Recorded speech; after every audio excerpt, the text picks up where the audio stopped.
We're getting reports today that Colonel Gaddafi is now officially a legitimate target and NATO does aim to kill him. Do you think they have the authority to do that? Absolutely not. There's absolutely no possibility that Security Council's Resolution 1970 and 1973 permit that.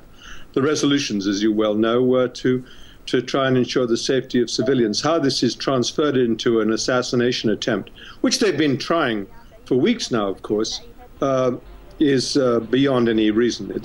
It's absurd to claim it.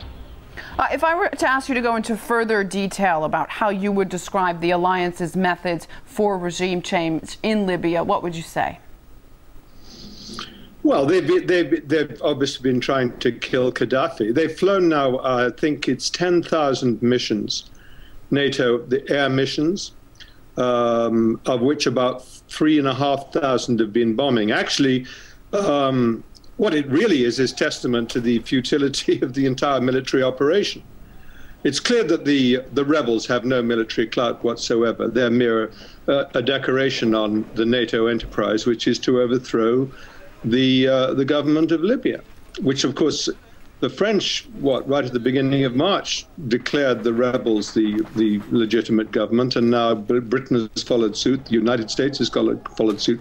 All this does, I think, is bring universal discredit on the entire synergy between the UN resolutions from the Security Council, which were outrageous in the start, and the NATO enterprise, which is exactly what we've just said. It's an attempt to overthrow the government of Libya.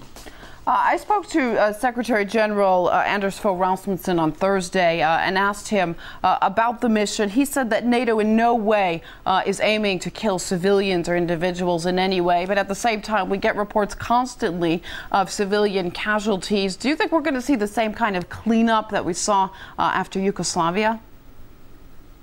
Well, I mean, you know, when you bomb, I'm not sure what you mean by cleanup, but I mean damage control, of course, in terms of what we saw with the Chinese embassy in Yugoslavia, them after kind of within the alliance not agreeing on what happened and how to deal with it afterwards. Yeah, I mean, the fact of the matter is that no war in history no conflict has ever been shortened by bombing cities from the air. It just doesn't happen. You you first of all kill people, innocent people. Secondly, you infuriate the inhabitants of the city. You aggravate tensions.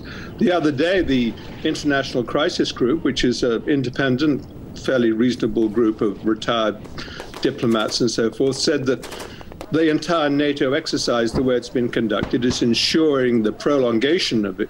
Well, what is an internationally illegal enterprise, and is making it far more difficult to have any settlement, which is obviously true.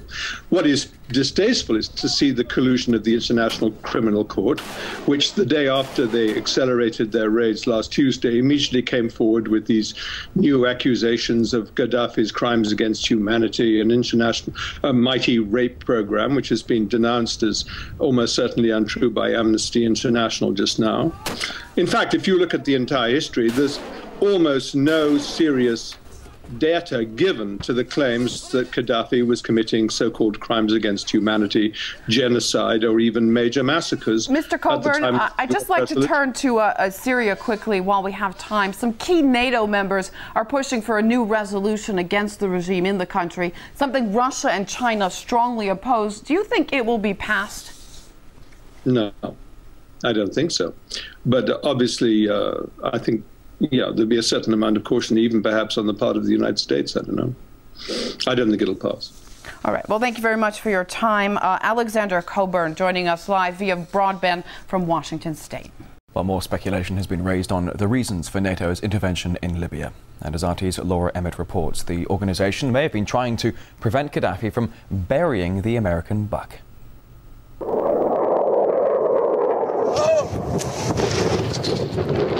According to some, it's about protecting civilians.